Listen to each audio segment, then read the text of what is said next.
ایک شب عشاء کی نماز کے بعد حضرت علی رضی اللہ عنہ اپنے گھر کی طرف جا رہے تھے کہ راستے میں وہ دیکھتے ہیں کہ ایک شخص اپنے ناخن کاٹ رہا تھا۔ حضرت علی رضی اللہ عنہ نے جب اس شخص کو دیکھا تو اس کے قریب آئے اور اس شخص سے فرمایا کہ اے شخص، میں نے اللہ کے رسول اکرم صلی اللہ علیہ وآلہ وسلم سے سنا ہے جو شخص رات کے وقت اپنے ناخن کاٹتا ہے وہ تنگ دستی، بیماری اور پریشانی میں مبتلا ہو جاتا ہے۔ اس شخص نے جب یہ سنا تو وہ انتہائی ادب کے ساتھ حضرت علی رضی اللہ عنہ سن کر فرحت سے پوچھنے لگا کہ حضرت علی رضی اللہ عنہ رات کے وقت ناخن کاٹنے سے کیوں پریشانی اور تنگ دستی آتی ہے؟ حضرت علی رضی اللہ عنہ نے یہ سوال سن کر فرمایا کہ جب حضرت آدم علیہ السلام جنت میں تھے تو جنت کی سب سے بہترین دھات لوہے محفوظ کو بنایا گیا تھا۔ اللہ تعالیٰ نے اس دھات کا لباس آدم کے جسم پر پہنایا تھا جو ناخن کی مثل تھا۔ اس لباس سے آدم کا جسم اور ان کی بیوی ہوا کا جسم ڈھکا ہوا تھا، لیکن افسوس جب آدم نے نافرمانی کی اور اس شجر یعنی درخت کے قریب چلے گئے جس سے اللہ تعالیٰ نے انہیں روکا تھا، تو اللہ تعالیٰ نے اس لباس کو آدم علیہ السلام کے جسم سے جدا کر دیا اور آدم علیہ السلام کا جسم آدم علیہ السلام کو نظر آنے لگا۔ پھر اللہ تعالیٰ نے ان سے ناراض ہو کر بی بی ہوا اور حضرت آدم علیہ السلام کو زمین پر بھیج دیا تاکہ آدم اور اولاد آدم امتحانات سے گزر کر جنت میں پہنچ سکیں، یہ ثابت کر سکیں کہ وہ جنت میں رہنے کے قابل ہیں بھی یا نہیں۔ لیکن اس لباس کا کچھ حصہ انسان کے ہاتھوں کی انگلیوں اور پاؤں کی انگلیوں میں رہ گیا۔ اللہ تعالیٰ نے رات کو سکون، آرام اور عبادت کے لیے بنایا ہے۔ چاند کی روشنی انسان کے وجود کو ملاتی ہے اور مغفرت کے قریب لے جاتی ہے۔ ناخن کا کاٹنا زندہ انسان کی پہچان ہے۔ جو انسان اپنے جسم کے اس نورانی حصے کو رات کے وقت کاٹتے ہیں تو اللہ تعالیٰ اس کے کاموں میں رکاوٹیں پیدا کر دیتے ہیں اور صحت بیماری کی طرف چلی جاتی ہے۔ اور اگر انسان اپنے ناخن کاٹ کر راستے میں پھینک دیتا ہے اور یہی انسان کے پیروں کے تلے کچلے جاتے ہیں تو یہ انسان بیمار رہتا ہے، پریشان رہتا ہے اور تنگ دستی اس کے وجود میں حاوی ہو جاتی ہے۔ اس لیے ناخن دن کے وقت میں کاٹنے چاہیے اور ناخن کاٹنے کے بعد ایسی جگہ پھینکنے چاہیے جہاں پر وہ پیروں تلے کچلے نہ جائیں۔ ناظرین، اس ویڈیو میں آپ کمنٹ کر کے اپنا فیڈ بیک بھی دے سکتے ہیں کہ یہ ویڈیو آپ کو کیسی لگی ہے اور اس کے بارے میں آپ نے کیا سن رکھا ہے۔ یہاں پر آپ کو یہ بھی بتاتے ہیں کہ ایک اور سوال ہے جو ہمارے ذہنوں میں اکثر رہتا ہے اور ہم مختلف لوگوں سے یہ سنتے بھی رہتے ہیں کہ بدھ کے دن ناخن کاٹنا منع ہوتا ہے، تو اس کا جواب بھی ہم آپ کو دیتے ہیں۔ جی ہاں، ہمارے نبی اکرم صلی اللہ علیہ وآلہ وسلم نے ارشاد فرمایا ہے کہ جو بدھ کے روز ناخن کاٹے اسے برزغم برس لگ جاتا ہے، اس لیے بدھ کے روز ناخن کاٹنے سے اجتناب کرنا چاہیے۔ تو اس لیے بدھ کے روز ناخن کاٹنے سے اجتناب کرنے کا حکم دیا گیا ہے۔ بروز کا مرض ایسا ہوتا ہے جس میں سفید رنگ کے دھبے پڑ جاتے ہیں، پورے جسم کی کھال علیحدہ نظر آنے لگ جاتی ہے، بدنمائی سی پیدا ہو جاتی ہے۔ اب اس کی حکمت اللہ ہی بہتر طریقے سے جانتا ہے کہ بدھ کے روز ناخن کاٹنے سے کیا ایسا تعلق ہے کہ ایسا منفی اثر پڑتا ہے۔ لیکن یہاں پر آپ کو یہ بھی سمجھا دیں کہ یہ ضروری نہیں ہے کہ بدھ کو ناخن کاٹنے سے ایسا ہی ہوتا ہے، بعض لوگوں کو ایسا نہیں بھی ہوتا لیکن کچھ لوگوں کو ہوتا ہے، اس لیے بہتر یہی ہے کہ اس سے اجتناب بھی کرنا چاہیے۔ لیکن کچھ لوگ ایسے بھی ہیں، تحقیقات کی جاتی ہیں، جب ہم نے ریسرچ کی ہے تو یہ بھی معلوم ہوتا ہے کہ یہ سب باتیں جو ہیں من گھڑت ہیں، ان میں کوئی حقیقت نہیں ہے۔ لیکن کچھ لوگ کہتے ہیں کہ ان کی اس لیے بہتر ہے کہ بدھ کے روز کو ناخن نہیں کاٹنے چاہیے، تو ناخن کاٹنے کی سنت کے حوالے سے بھی آپ کو بتاتے ہیں کہ دائیں ہاتھ کی شہادت والی انگلی سے شروع کریں اور اس طرح سے جو سب سے چھوٹی انگلی ہے وہاں تک جائیں، اور پھر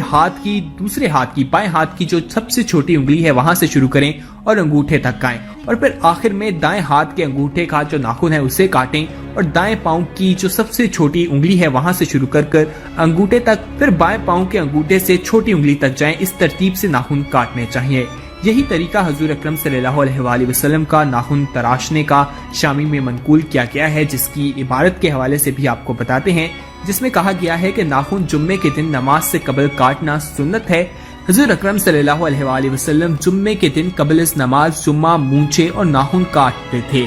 روایت میں یہ بھی کہا گیا ہے کہ جو شخص جمعے کے دن ناخن کاٹے اگلے جمعے تک بلاؤں سے اس کو اللہ تعالیٰ پناہ دیں گے۔ شامی حافظ ابن حجر اسقلانی فرماتے ہیں کہ ناخن تراشنے میں کوئی خاص کیفیت اور کسی دن کی تعین حضور صلی اللہ علیہ وآلہ وسلم سے منقول اور ثابت نہیں ہے، لہٰذا مستحب یہی ہے کہ انسان جو ناخن ہے وہ جمعے کے روز کاٹے۔ جمعے کی نماز سے پہلے انسان کو ناخن کاٹ لینے چاہیے، اسی کے بارے میں تعلیمات ملتی ہیں، اسی کے حوالے سے جو مختلف قسم کی باتیں ہیں وہ ملتی ہیں۔ اس لیے بہتر یہی ہے کہ انسان جمعے کے روز اٹھے، نماز کے لیے تیاری کرے، اسپیشل تیاری کرے اور نماز سے پہلے غسل کرے اور اسی دوران ناخن بھی کاٹے اور جسم میں موجود غیر ضروری بالوں کو بھی کاٹا جائے۔ اسی طرح عید الاضحیٰ کے حوالے سے بھی کہا جاتا ہے کہ جب یکم ذو الحج ہو جائے تو اس سے پہلے یہ کام کر لینے چاہیے، اس سے پہلے ناخن کاٹ لینے چاہیے۔ سنت طریقے سے قربانی دینے کے لیے یکم ذو الحج سے پہلے کرنے والے جو کام ہیں ان میں ناخن کاٹنا، زیر ناف اور بغلوں کے بال صاف کرنا ہے، مرد حجامت بنوا لیں اور مرد مونچھیں تلاش کر لیں۔ آپ صلی اللہ علیہ وآلہ وسلم نے فرمایا جس نے ذو الحج کا چاند دیکھ لیا اور وہ قربانی کرنے کا ارادہ رکھتا ہے تو اسے بال اور ناخن نہیں تراشنے چاہیے۔ پھر ناخن کب تراشنے چاہیے، بال کب کاٹنے چاہیے، وہ بھی ہم آپ کو اسی ویڈیو میں بتا دیتے ہیں۔ اس حوالے سے کہا جاتا ہے کہ عید الاضحیٰ کی نماز اور قربانی کے بعد حجامت کروانی چاہیے، ناخن کاٹنے چاہیے، قربانی سے پہلے ایسا نہیں کرنے چاہیے، قربانی کے بعد یہ چیزیں کرنی چاہیے، اور ذو الحج کا چاند نظر آنے سے پہلے بھی آپ کاٹ سکتے ہیں۔ ذو الحج کا جب چاند نظر آ جائے تو اس کے بعد نہیں کاٹنے چاہیے، اس کا بہت زیادہ ثواب ملتا ہے۔ جو انسان قربانی دینے کی طاقت نہ رکھتا ہو، ذو الحج کا چاند دیکھ کر اگر وہ بال اور ناخن نہیں تراشتا، تیرے ناف بال نہیں صاف کرتا، اس کو بھی قربانی دینے والے کے برابر ہی ثواب ملتا ہے۔ اس سے واضح ہوتا ہے کہ ضروری نہیں ہے کہ جس نے قربانی کرنی ہے وہی یہ کام کرے، جس نے قربانی نہیں دینی اگر وہ بھی اس کو فالو کرتا ہے تو اسے بھی اس کا کافی زیادہ ثواب ملتا ہے۔ ایک صحابی نے آپ صلی اللہ علیہ وآلہ وسلم سے عرض کیا، حضور اکرم صلی اللہ علیہ وآلہ وسلم یہ بتائیے کہ اگر میں قربانی کا جانور نہ پاؤں اور کسی شخص نے دودھ پینے کے لیے مجھے بکری دے رکھی ہے جس کو واپس کرنا پڑے گا تو کیا میں اس کی قربانی کر ڈالوں؟ آپ صلی اللہ علیہ وآلہ وسلم نے فرمایا بلکہ تم نماز عید کے بعد اپنے بالوں، ناخنوں اور مونچھوں کو تراش لو اور زیر ناف بالوں کو صاف کر ڈالو تو تمہیں پوری قربانی کا ثواب ملے گا۔ اس حدیث سے معلوم ہوتا ہے کہ اگر کوئی قربانی کی طاقت نہیں رکھتا، وہ ذو الحج کا چاند دیکھ کر اگر یہ کام نہیں کرتا تو اس کو بھی قربانی دینے والے کے برابر ثواب ملتا ہے۔ وہ کام کیا ہے؟ اس میں سب سے پہلے آتا ہے کہ وہ اپنے بال نہ کٹوائے، جبکہ دوسرے نمبر پر آتا ہے کہ زیر ناف اور بغلوں کے بال بھی صاف نہ کرے، تیسرے نمبر پر آتا ہے کہ ناخن بھی نہ کاٹے، جبکہ چوتھے نمبر میں ہے کہ مرد مونچھیں نہ تراشے۔ اور یہ چار کام کب کرنے چاہیے؟ اس حوالے سے عید الاضحیٰ کی نماز کے بعد جب قربانی ہو جائے تو اس کے بعد اس کو ادا کیا جا سکتا ہے، قربانی سے پہلے تک کا منع کیا گیا ہے۔ اس حوالے سے جو احادیث ملتی ہیں وہ ہم نے آپ کے ساتھ شیئر کی ہیں، اور ناخن کے حوالے سے بتایا ہے کہ اسلام میں ناخن کے حوالے سے کیا کہا گیا ہے۔ مختلف قسم کی باتیں سامنے آتی ہیں، لیکن یہی کہا جاتا ہے کہ اس حوالے سے کوئی مستند بات سامنے نہیں آئی، لیکن یہی ہے کہ آپ جمعے کے روز جو ہے، جمعے کی نماز سے پہلے صفائی کا جب اہتمام کرتے ہیں، اسپیشل تیاری کرتے ہیں، جس حوالے سے ہمیں سنت سے بھی ملتا ہے آپ صلی اللہ علیہ وآلہ وسلم کی اگر ہم زندگی دیکھیں